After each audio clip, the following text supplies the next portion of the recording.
கர்த்தருடைய பரிசுத்த நாமத்துக்கே மகிமை உண்டாவதாக. யோவான் எழுதின சுவிசேஷம் 1ஆம் அதிகாரம் 12வது வசனம்.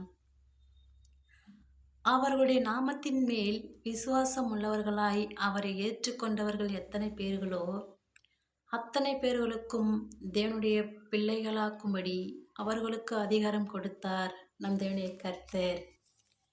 என்னைக்கு தேவனுடைய கர்த்தருடைய பரிசுத்த ரத்தத்தினால் நம்ம கழுவப்பட்டோமோ அன்னைக்கே நம் தேவனுடைய பிள்ளைகளை மாறிவிட்டோம். என்னைக்கு தேவனுடைய கர்த்தர் நமக்கு ஞானஸ்தானம் கொடுத்தாரோ அவருடைய பரிசுத்த பிள்ளையா நம்ம மாறிவிட்டோம். விசுவாசிக்கிறீங்களா? என்றென்றைக்கும் நம் தேவனுடைய கர்த்தர் நம் இருதயத்தில் வாசம் பண்ணி கொண்டிருக்கிறார். அவருடைய இரத்தம் நம்ம மீது தெளிக்கப்பட்டது.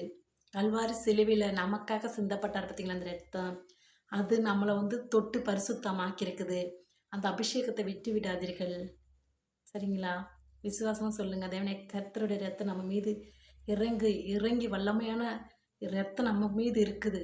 நம்ம எதை கண்டு பயப்படவே கூடாது, திகையக்கூடாது, கலங்கக்கூடாது.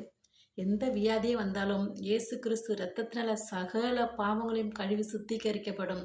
அதை சொல்லி ஜெபிக்கும் போது நம் தேவனை கர்த்தர் பிசாசு கட்டுகளிலிருந்து விடுதலை கொடுப்பார். விசுவாசிக்கிறீங்களா? ஆமென்.